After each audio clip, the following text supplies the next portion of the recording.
Continuing to look around the BC Hockey League in terms of review for 2016-17. Up next is the Merritt Centennials. We're joined by head coach and general manager for the Sens. It is Joe Martin. Joe, thanks very much for taking the time to do this. Yeah, no problem, Brian. Thank you. So when it came to putting the addition of the Centennials together for 2016-17, what sort of holes were you looking at when it came to recruiting? Colin Granary and Nick Germain and the gaping hole of goaltending. It's those are the big holes that we had to fill.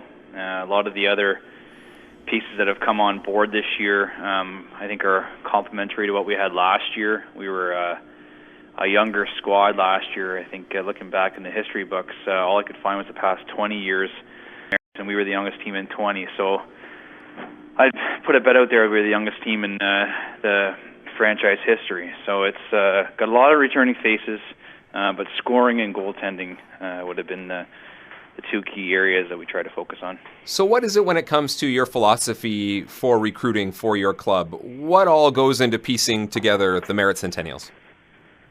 Lots of things have to come together.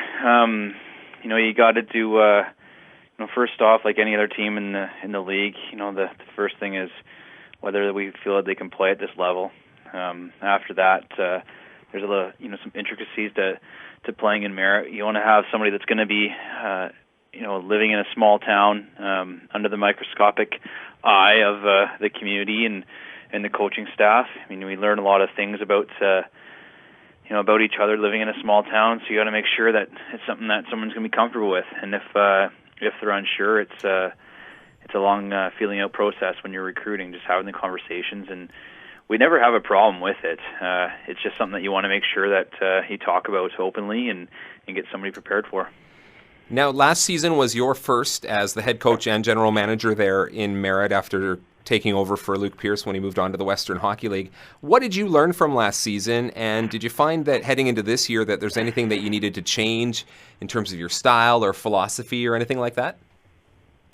Philosophy doesn't need to change. I think the philosophy is same page that Luke was on. When we were here together, and we didn't win a championship, we had success in winning games and having a winning season and getting to the playoffs and moving players on and getting players drafted, and that's always been our philosophy, is to move players on and help them get to the next level. The little bit of the coaching style is going to change. I think the players saw my true self towards the end of last year. I'm a little bit more upbeat, a little bit more fiery towards the end of the season, and I think I just held back quite a bit at the start of last year, and I don't intend to now. I let my true colors show, whether they're positive or negative, and hopefully it's more positive, and let that come out.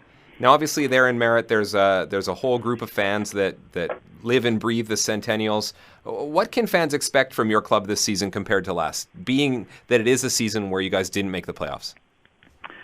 Oh, what can they expect? They can expect a little bit more togetherness. I think last year at the start of the season, and even into the middle, we would good hockey would come and go, and we'd go stretches of a whole period, and it wouldn't be very good hockey, and then we'd show 4 or 5 minutes where it would be great, and it would go out the window again. And we had a lot of third period leads where we collapsed and let it all go, and end up getting a loss out of it. And I think that's what we can expect this year. I think it's something that's going to come from the coaching staff, but also by having so many returning players, that played so well towards the end of last year, and beating some very good clubs, and still finding yourselves on the outside of the playoffs. It didn't feel right to be on the outside, but when you look back towards the start of the season, that's the reason why we were out. So I think that our fans can expect a hard-working group, and somebody that going to piece together more of a 60-minute effort, and that's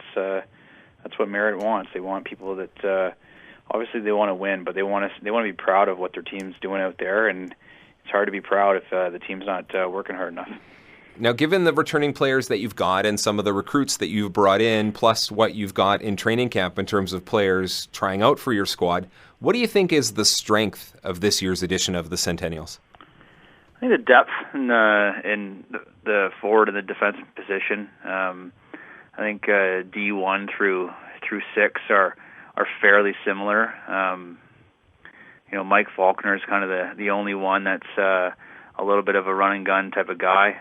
Everyone else is more of a mobile defenseman and likes to make simple plays, and that's what we're going to focus on back there. Up front, I think that we've got a large group of veterans that that want to be a big part of it, but we've also got some players that are coming in that we feel are going to be a big part of it. So that needs to be spread out. That's going to be a tough job on my part of just the managing of the personalities and making sure that everyone's getting ice time and making sure that that everyone's pulling in the right direction and we're not just relying on one or two scorers. We'd like to have a couple guys at the top of the scoring race, but it's more important that the team's on the top of the standings. So I think that depth is going to be something that we just didn't have last year that we hope to have this year. Now, you mentioned Faulkner there by name. Are there other players that you've got returning to your squad this year that you're expecting big things from, like maybe kind of scratched the surface last season and now maybe in an elevated role this year you're looking for something more? Yeah, I think so. I think on the back end, Tyrell Buckley is going into his third year, and he came on with us a couple years ago as a 6th, 7th defenseman. We had some injuries and ended up playing every night. And last year he's took a step forward, and I think this year we expect him to do a lot more for us in all aspects of the game. Up front, there's some young guys that we think could have pretty breakout seasons. Tyler Ward scored 17 goals last year as a 16-year-old in this league, and Michael Regish has a big body and can be a very big presence down the middle of the ice, and still a young man at just a 98 birth date. And then we have some players that have been around for a while. Nick Fidanza is going into his third year here. Zach Court's 19-year-old committed player. It's expected to be pretty big for us this year, and I mean the list goes on. There's many other names I'm leaving out, but I think that's the depth, and that's the benefit of having this group for 2 years in a row is the players that we have here currently are good men and very good gentlemen in the community, and at the same time they want to win more than anything, and that's the most important thing.